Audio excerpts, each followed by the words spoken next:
konteksnya puasa. Ngomong puasa itu tidak cuma ngomong lapar dan haus. Ayo masuk lebih dalam, katanya Imam Ghazali. Yang pertama, yang jelas puasa itu kepatuhan. Allah sendiri yang merintah secara terang-terangan loh. Ndak tedeng aling-aling kutiba alaikumusiyam. Kalian diwajibkan. Maka puasa yang pertama-tama bermakna kepatuhan kita pada Allah. Segala manfaat, segala hikmahnya puasa itu di bawah kepatuhan ini. Ndak boleh dibalik. Puasa itu menyehatkan. Kalau saya sudah sehat, apa harus puasa, Pak? Harus tetap. Ndak bisa dibalik. Puasa itu bikin kita menahan nafsu. Wah, saya itu tidak pernah tergoda oleh nafsu, Pak. Berarti tidak butuh puasa. Tidak. Yang pertama-tama tetap kepatuhan.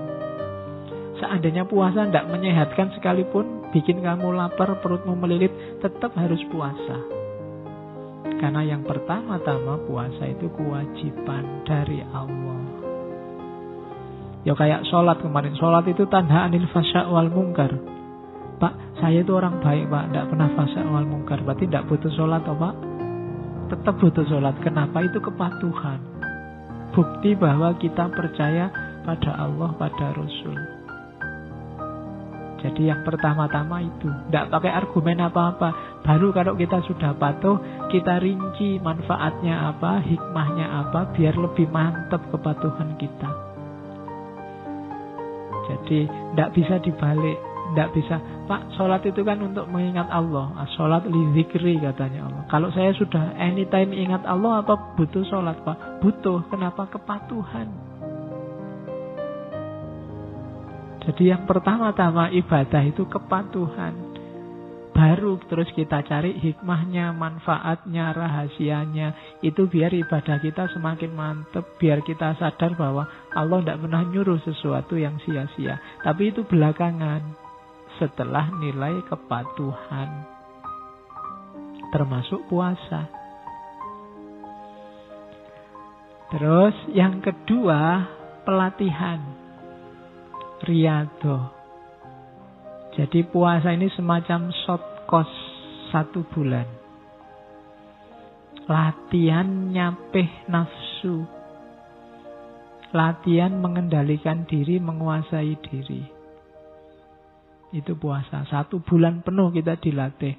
Saya tidak tahu sukses apa enggak. Kalian sendiri yang ngerti. Jangan sampai short course hanya tinggal short course, seminar hanya tinggal seminar. Harus fokus pada hasilnya. Biar besok benar-benar merayakan Idul Fitri. Kembali fitrah. Jadi latihan terus. Dalam puasa, usahakan, saya bilang tadi ada target-target spiritual.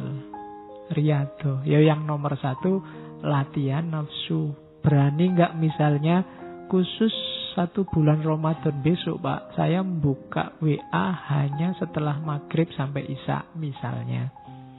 Saya buka WA hanya kalau mau tidur, Pak, misalnya.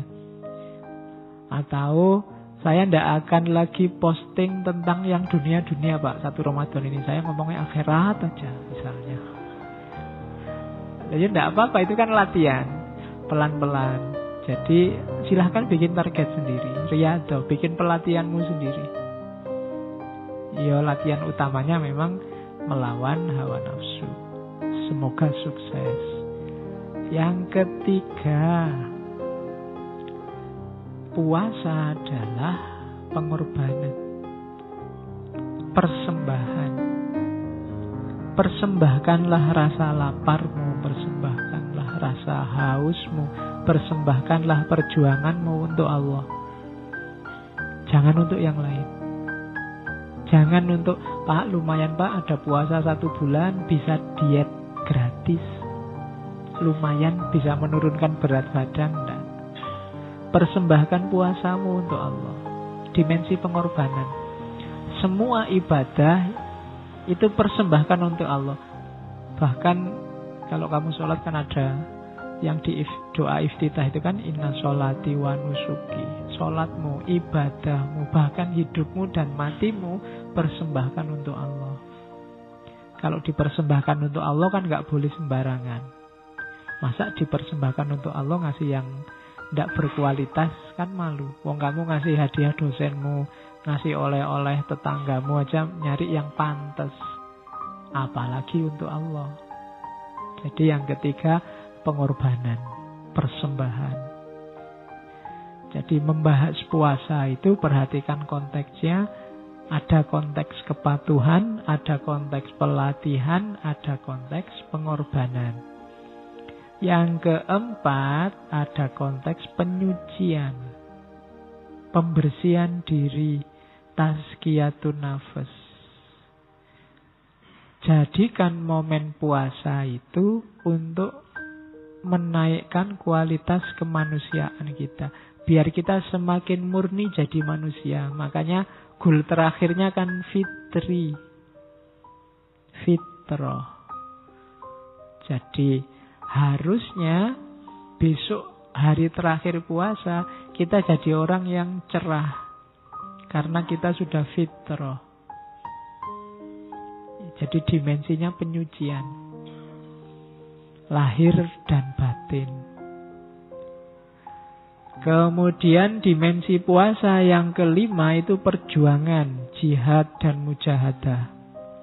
Contoh mujahadah, jihadun nafas yang paling kelihatan itu puasa. Di situ kita berperang. Perang paling besar. Kan Nabi bilang, habis perang Badar Nabi bilang kita kembali dari perang kecil menuju perang besar. Perang besar apa? Mengalahkan diri sendiri. Antara lain lewat puasa. Terus yang keenam, keikhlasan. Satu-satunya puasa yang dimensinya ikhlas, karena yang hanya Allah yang tahu itu puasa, satu-satunya ibadah. Yang ikhlasnya bisa murni tanpa terkontaminasi hal-hal lain itu puasa. Kalau orang sudah lillahi ta'ala puasa, mungkin tidak ada orang tahu. Kalau sholat kelihatan, kusuk tidak kusuk kelihatan. Tapi kalau puasa tidak kelihatan. Seperti dijelaskan di depan. Terus yang terakhir, baru puasa itu bisa masuk ke level hikmah dan iktibar. Kalau ada orang bahas puasa dari segi kesehatan, itu level hikmah dan iktibar. Puasa dari segi harmoni sosial, itu level hikmah dan iktibar. Dari puasa kita bisa mengambil pelajaran apa? Itu hikmah dan iktibar. Dari puasa kita peka secara sosial. Itu hikmah dan iktibar. Level terakhir dari puasa. Jadi ternyata puasa konteksnya banyak. Dimensinya banyak. Otomatis manfaat dan dampaknya juga banyak. Itu cerdasnya seorang Ghazali. Kalau kita mikir sendiri mungkin tidak nyampe ke sini. Kita kan ngertinya cuma pokoknya puasa itu menahan lapar, haus, dan hubungan seksual. Itu tok. Di luar itu tidak nyampe. Pokoknya itu. Sama kataman Al-Quran. Itu pun nggak sukses-sukses.